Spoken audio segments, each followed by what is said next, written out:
कि सोनिया गांधी ने मल्लिकार्जुन खड़गे को कहा है कि आप चिंता मत कीजिए, ये जो 5 राज्यों के चुनाव होने जा रहे हैं इनका इंतजार कीजिए और उसके बाद हम खुद बात करेंगे मायावती के साथ। दलितों में नॉन जाटो दलित बीजेपी के साथ रहा है, जो तकरीबन 10 से 10.5% है। कोरी, पासी, धोबी, वाल्मीकि, सोनकर, मुसहर, खरवार, ये तमाम जातियां बीजेपी के और आरएसएस के अपने कार्यक्रमों के जरिए, एंटी जाटो सेगमेंट के जरिए, एंटी जाटो सेंटिमेंट्स के जरिए उन्होंने अपने साथ उनको जोड़ा हुआ है। अब जब अगर इंडिया अलायंस के साथ चली जाए तब तो फिर भारतीय जनता पार्टी और एनडीए के लिए बहुत मुश्किल हो जाएगी। इसीलिए अमित शाह दबाव बना रहे हैं मायावती पर कि वो ओवैसी के साथ मिलकर के एक नया गठबंधन तैयार करें उत्तर प्रदेश में। मंदिर के इशू को उठाया भारतीय जनता पार्टी, जिसके साथ यादव के अतिरिक्त पिछड़ी जातियां हैं और अति पिछड़ा तो एक समूह में उनके साथ है। पिछड़ी जातियों में जो लैंड होल्डिंग जो जातियां हैं, कुर्मी, जाट, गुर्जर, लोध, इन जातियों का एक हिस्सा बीजेपी के पास पहले से रहा है समाजवादी पार्टी के खिलाफ एंटी यादव पॉलिटिक्स के जरिए, लेकिन अति पिछड़ा उसके साथ जुड़ा हुआ है और वो ये जो मजबूत जातियां हैं इनके खिलाफ एक सेगमेंट पैदा करके और कुछ मुखौटे दे करके, नीतियां नहीं हैं लेकिन लाभकारी योजनाओं के जरिए, जैसे विश्वकर्मा योजना अभी आई है, 13,000 करोड़ का बजट है उसका, 144 जातियों के लिए वो लोन का 5% ब्याज की दर पर इंतजाम किया गया है। अब वो जमीन पर कितना फलीभूत होगा ये नहीं कहा जा सकता, लेकिन जोड़ने का एक अपना तरीका नरेंद्र मोदी और अमित शाह का रहा है। दूसरी तरफ दलितों में नॉन जाटो दलित बीजेपी के साथ रहा है, जो तकरीबन 10 से 10.5% है। कोरी, पासी, धोबी, वाल्मीकि, सोनकर, मुसहर, खरवार, ये तमाम जातियां बीजेपी के और आरएसएस के अपने कार्यक्रमों के जरिए, एंटी जाटो सेगमेंट के जरिए, एंटी जाटो सेंटिमेंट्स के जरिए उन्होंने अपने साथ उनको जोड़ा हुआ है। अब जब इंडिया अलायंस मजबूत होते हुए दिख रहा है उत्तर प्रदेश में, समाजवादी पार्टी, कांग्रेस और आरएलडी ये एकजुट होते हुए दिख रहे हैं। नीतीश कुमार फूलपुर से चुनाव लड़ सकते हैं, वो एक तरह की फील्डिंग है जहां कुर्मी जाति को इस इंडिया अलायंस के साथ जोड़ना है। तेजस्वी यादव हैं, जो मैं यादवों में और ज़्यादा विश्वास पैदा होगा कि इस इंडिया अलायंस के साथ उनको इंटैक्ट रहना है। लेकिन मायावती अगर इंडिया अलायंस के साथ चली जाए तब तो फिर भारतीय जनता पार्टी और एनडीए के लिए बहुत मुश्किल हो जाएगी। इसीलिए अमित शाह दबाव बना रहे हैं मायावती पर कि वो ओवैसी के साथ मिलकर के एक नया गठबंधन तैयार करें उत्तर प्रदेश में। लेकिन इंडिया अलायंस में अगर मायावती आती हैं तो जाहिर तौर पर जो अति पिछड़ा है और दलित है वो उसके साथ शिफ्ट कर जाएगा। मुस्लिम उत्तर प्रदेश में 18% है, कुछ लोग बताते हैं कि वो 20% तक है, लेकिन ऑन रिकॉर्ड वो 18% है। इंडिया अलायंस अगर होता है तो एक मुश्त वो शिफ्ट कर जाएगा, लेकिन ओवैसी के आने से मायावती के साथ अगर ये गठबंधन बनता है तो जाहिर तौर पर नुकसान हो सकता है इंडिया अलायंस को, क्योंकि जो मुसलमानों का नौजवान तबका है, जिसके सेंटिमेंट्स हैं धर्म को लेकर के, या ओवैसी जिस तरह के भाषण देते हैं, जो ध्रुवीकरण करने की उनकी अपनी जो क्षमता है, उससे कुछ हिस्सा मुसलमानों का बहुत, लेकिन वो उसकी तादाद बहुत छोटी होगी, वो शिफ्ट कर सकता है इस अलायंस के साथ, माने मायावती और ओवैसी के साथ। तो आप कह सकते हैं कि इसका नुकसान इंडिया अलायंस को होगा। लेकिन दूसरी तरफ ये भी खबर आ रही है कि सोनिया गांधी ने मल्लिकार्जुन खड़गे को कहा है कि आप चिंता मत कीजिए, ये जो 5 राज्यों के चुनाव होने जा रहे हैं इनका इंतजार कीजिए और उसके बाद हम खुद बात करेंगे मायावती के साथ। कि सोनिया गांधी ने मल्लिकार्जुन खड़गे को कहा है कि आप चिंता मत कीजिए, ये जो 5 राज्यों के चुनाव होने जा रहे हैं इनका इंतजार कीजिए और उसके बाद हम खुद बात करेंगे मायावती के साथ। 5 राज्य राजस्थान, छत्तीसगढ़, मध्य प्रदेश, जहां पर 1-to-1 फाइट है कांग्रेस पार्टी और बीजेपी के बीच।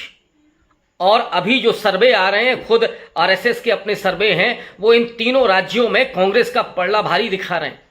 राजस्थान में थोड़ी सी स्थिति डामाडोल है, लेकिन वसुंधरा राजे के साथ जो अहंकार दिखा रहे हैं नरेंद्र मोदी और उन्हें एकोमोडेट नहीं कर रहे हैं, उनकी महत्वाकांक्षाओं को तवज्जो नहीं दे रहे हैं, इस वजह से जैसे येदियुरप्पा को कर्नाटक में तवज्जो नहीं दी गई तो वहां पर चुनाव हार गई बीजेपी, वैसे ही राजस्थान में भी हो सकता है।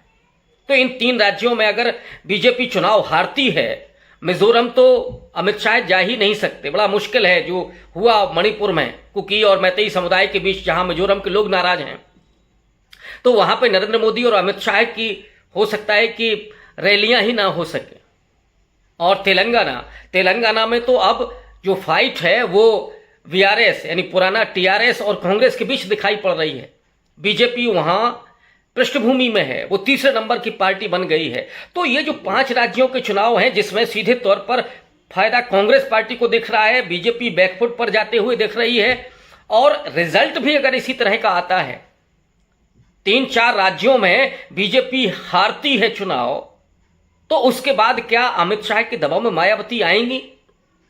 क्या वो ओवैसी के साथ मिलकर के एक नया गठजोड़ उत्तर प्रदेश में तैयार करेंगी?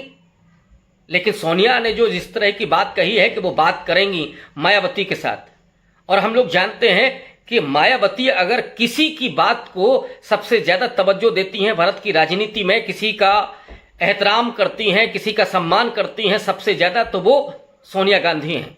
और सोनिया गांधी की वो तस्वीर आपको याद आ रही होगी 2019 के लोकसभा चुनाव के पहले की, जब सोनिया गांधी ने मंच पर, जिसमें कई विपक्षी दलों के नेता थे, उसमें उन्होंने मायावती को जो सम्मान दिया था, गले से लगाया था और उनको एहसास कराया था अपनेपन का।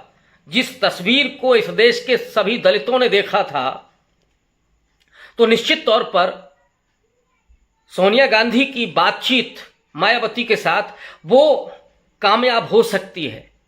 लेकिन ये रिजल्ट इस बात को पुख्ता करेंगे, इस बात के लिए आगे का रास्ता खोलेंगे कि मायावती का रुख क्या होता है। मायावती सोनिया गांधी को तवज्जो देती हैं, उनका फोन उठाती हैं, या अमित शाह के दबाव में वो झुकती हैं। और जो 5 राज्यों के चुनाव हैं उसमें कांग्रेस पार्टी अगर जीतती है तो मेरा अनुमान ये है कि अमित शाह फिर उनको दबाव में नहीं ले सकते हैं। हाँ, ये जरूर है कि मायावती थोड़ा इंतजार करेंगी आचार संहिता का, कि आचार संहिता लागू हो तो वो इंडिया अलायंस के साथ जाएंगी। और एक और कि अगर मायावती और ओवैसी चुनाव लड़ते हैं तो मायावती को उसमें फायदा क्या होगा? मायावती ये हो सकता है कि वो इंडिया अलायंस का नुकसान करें, लेकिन व्यक्तिगत रूप से उनको कोई फायदा नहीं हो सकता। टिकटों के लिए जो कतार लगती है मॉल एवेन्यू में, उनके मकान में, वो कतार नहीं दिखाई पड़ेगी। कोई भी व्यक्ति उस अलायंस के साथ, माने मायावती और ओवैसी की पार्टी के साथ उस अलायंस में टिकट लेने के लिए दावेदारी ही नहीं करेगा, क्योंकि जो उत्तर प्रदेश की जमीन है या 2024 का लोकसभा चुनाव है, उसमें सीधे तौर पर 2 ध्रुव होने जा रहे हैं। एक तरफ बीजेपी समर्थन है और दूसरी तरफ बीजेपी का विरोध है। और जो भी पार्टी बीजेपी के विरोध में खड़ी होंगी, जनता जो विरोध में है, जो महंगाई से, गरीबी से, भुखमरी से, अपमान से, प्रताड़ना से आजिज आ चुकी है, वो जनता विरोधी गुट के साथ जाएगी। उसमें चाहे कांग्रेस हो, चाहे सपा हो, चाहे मायावती हो, चाहे शरद पवार हो, चाहे ममता बनर्जी हो, यानी जो इंडिया अलायंस है उसके साथ सीधे तौर पर वो जनमानस जाएगा। आज की केमिस्ट्री यही है, अर्थमेटिक पर मैं नहीं जा रहा हूं। और राजनीति और चुनाव तो कतई अर्थमेटिक पर नहीं चलते, केमिस्ट्री पर चलते हैं। और यही वजह है कि 2019 में सपा और बसपा के गठबंधन के बावजूद जो सबसे बेहतरीन अंकगणित था उसमें केमिस्ट्री नहीं थी, इसलिए सपा और बसपा केवल 15 सीट पर सिमट गई थी और बीजेपी को 62 सीटें मिली थी।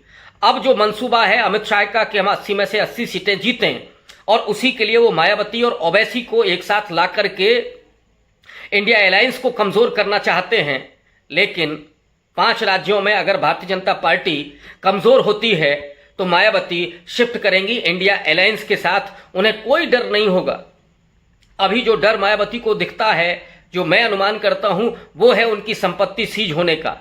मायावती अपनी ताकत को भी जानती होंगी, जैसा मैं अनुमान करता हूं कि अगर मायावती को भी सरकार ने अगर छू भी दिया, जेल जाना तो बहुत दूर की बात है, मायावती अगर आज भी सड़क पर खड़ी हो जाए तो पूरे हिंदुस्तान का, देश का तो छोड़ दीजिए, और उत्तर प्रदेश का तो छोड़ दीजिए, पूरे देश का, पूरे भारत का जो दलित है, जिसका मायावती के प्रति एक अपना सेंटिमेंट्स है, जो भावुकता है, आज भी निर्विवाद रूप से वो सबसे बड़ी नेता मानी जाती हैं दलितों की।